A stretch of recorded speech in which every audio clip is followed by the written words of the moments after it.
I'd like to say to the kids that Shanann, Bella, and Nico love and caring people. They love life. They love being around people who love them. They always had good times. This is the first time they went to the beach this year, and they loved it. But God only knows what happened that night. Life will never be the same without Shanann, Bella, and Celeste, and Nico. Had all their lives to live. They were taken by a heartless one. This is the heartless one, the evil monster, who dared to take the lives of my daughters Shanann, Bella, Celeste, and Nico. I trusted you to take care of them, not kill them. And they act like trash. You disgust me. They were loving and caring people. You may have taken their bodies from me, but you will never take the love they had for me. They loved us more than you will ever know, because you know. The courtroom felt colder than winter that morning, though the vents hummed warm air overhead. It wasn't temperature. It was the presence of grief, the heaviness of a truth everyone wished was fiction. Cameras waited like unblinking eyes. Reporters scribbled notes that soon the world would read. And in the center of all that tension sat ChrisWatts. Orange jumpsuit, cuffed wrists, a face so blank it felt like stone carved without a soul. People who once saw him as a smiling father now saw something else. Something empty, something evil, something that could wear love like a mask and then tear it apart. Families filled the gallery in silence. Not the peaceful kind, the suffocating kind, the kind that presses on the lungs until breathing feels like a sin. Shanann's parents sat front row, hands trembling, but holding framed photos of the grandchildren whose voices would never echo through their halls again. Bella, Celeste. Names once sweet as lullabies now tasted like ash in that courtroom air. Their smiles in those photographs shone brighter than the lights overhead, reminding everyone of what was stolen. Not just lives, futures. When the judge asked if anyone wanted to speak, it felt like the room itself inhaled. Shanann's father rose, slow and heavy, as though the weight of his grief pulled at every bone. His voice broke the silence like glass underfoot. He described Bella's laughter, Celeste's energy, Shanann's strength. Memories once warm, now torture. Each sentence he spoke was a wound. Some wiped tears. Others tried to hide them. No one succeeded. Chris stared forward, emotionless, like a man carved from ice. If you're here listening to this story, take a moment. Like this video if you feel the weight of this family's pain. Subscribe so you never miss another deep truth like this. And share so their voices continue even when they cannot. In the back of the courtroom someone sobbed, a sound raw and human. Shanann's mother followed next, standing on legs that looked ready to collapse. Her voice shook, her heart bled through every word. She did not speak for pity.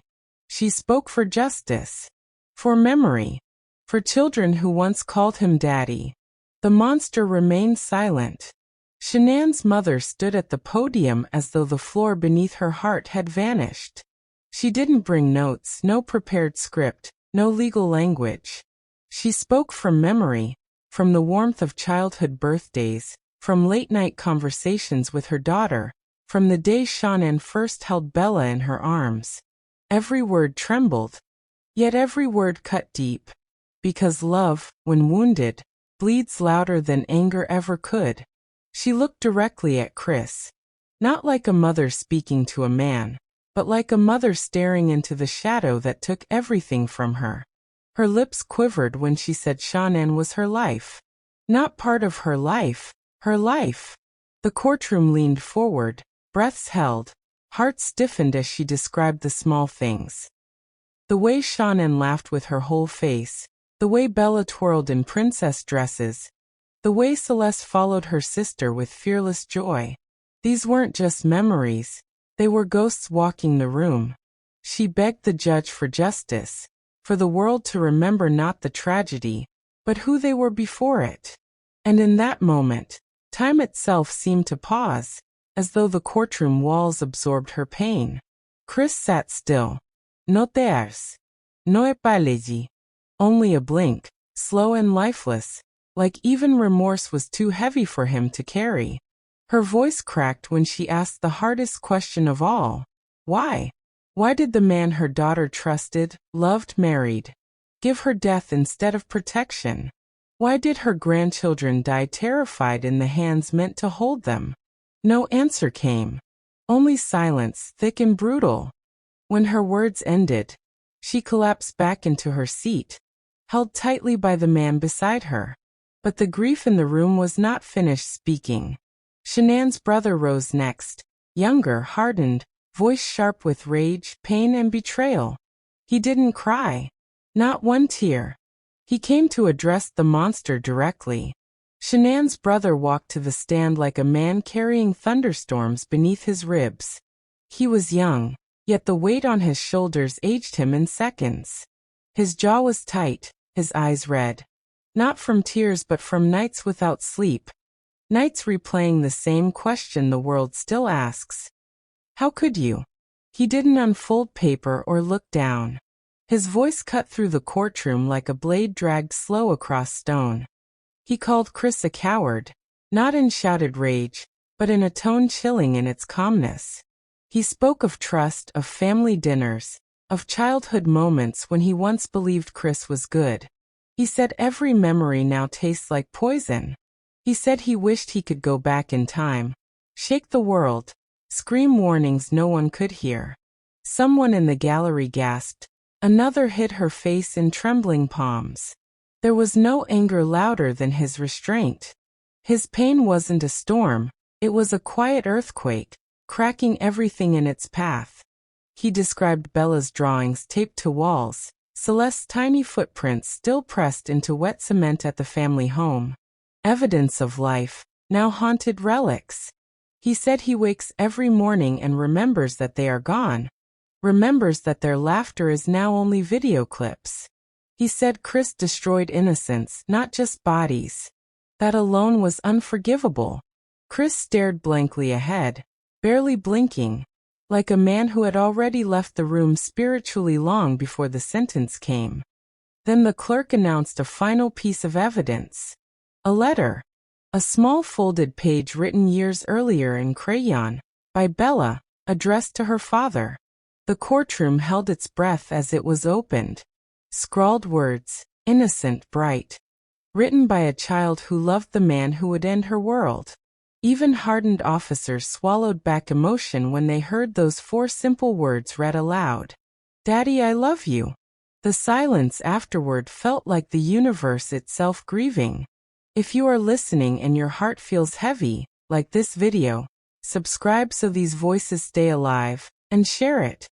Let the world never forget Bella's words. Because innocence should never echo inside a courtroom. The reading of Bella's letter did not simply end, it lingered. Like smoke after the fire.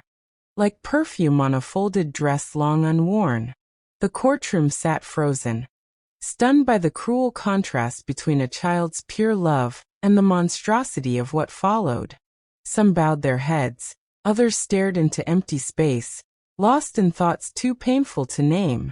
ChrisWatts remained motionless, as if detachment were the last fragment of control he still possessed. But to everyone present, that blankness was not calm, it was chilling. It was the face of a man whose heart had long since turned to stone. Then came the district attorney, rising slowly, eyes sharp with fury hidden beneath professionalism.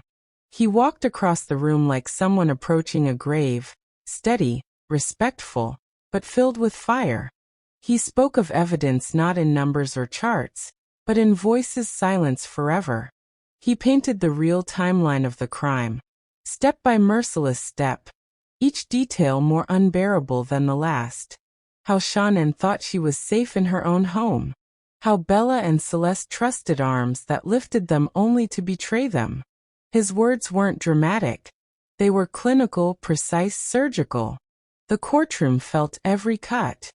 He called Chris not just a murderer, but a thief of futures, a destroyer of promises, a hollow man who traded love for lies. He said Chris wasn't angry, he was empty. And emptiness, when given power, becomes a monster no one sees until it's too late. Those words hit harder than any shouted insult could. They echoed through the chamber like footsteps in a tomb. A murmur rippled through the audience, quiet, trembling, broken. Some nodded. Some wept silently. And once again the question hung in the air, unspoken but heavy. How does a heart turn cold enough to kill the home it built? As the DA finished, the camera lights intensified. Millions beyond those walls would soon watch every second. If you are still here, let this story stay alive. Like this video to push its voice forward. Subscribe for the next chapter of truth. And share it so memory becomes justice. Because what happened next would define everything. The judge entered like the last piece of fate sliding into place. Robes heavy, eyes tired, voice steady enough to anchor the storm in the room. He looked at Chris for a long, motionless moment. Not with anger, but with a kind of disbelief, the human mind refusing to accept what another human is capable of. The silence before he spoke was suffocating. Even the sound of someone adjusting in their seat felt loud enough to shatter glass. This was the moment justice had been walking toward since the night everything died. He began with the facts. The charges. The lives. The betrayal. Each sentence sounded like a nail driven into the coffin of the man sitting below him. Shanann forever 34. Bella, forever 4. Celeste forever 3. Their ages felt like wounds reopened. Numbers too small, too tender, too precious to be attached to tragedy. The courtroom shook under breaths held in unison, an ocean of grief waiting to break. Then the judge pronounced the words everyone prayed to hear. Not one life sentence, but many stacked like stones, ensuring Chris would never walk free again. No parole. No future outside concrete and steel. No more dawns under open sky. Just the weight of what he did. Forever pressing against the walls of a cell he earned with blood. Some families exhaled, others cried harder. Justice doesn't heal. It only stops the bleeding long enough for memory to breathe. Chris looked down, the first flicker of emotion passing across his face. Small, quick, a shadow of regret or maybe realization. But it changed nothing. The man who once rocked his daughters to sleep now returned to prison under a title he carved for himself. Murderer. Monster. The families left the courtroom slowly, holding photos like fragments of souls. Outside, cameras flashed like lightning, narrators prepared headlines, but the true story stayed inside hearts, broken, bruised, breathing. And if your heart is still here too, listening to the echoes of this tragedy, let it live beyond this moment. Like this video so their memory is never forgotten. Subscribe to GRAVESECRET for more stories that uncover the darkest truths. Share this so their voices travel further than their lives were allowed to. Because stories don't die, not when we keep telling them.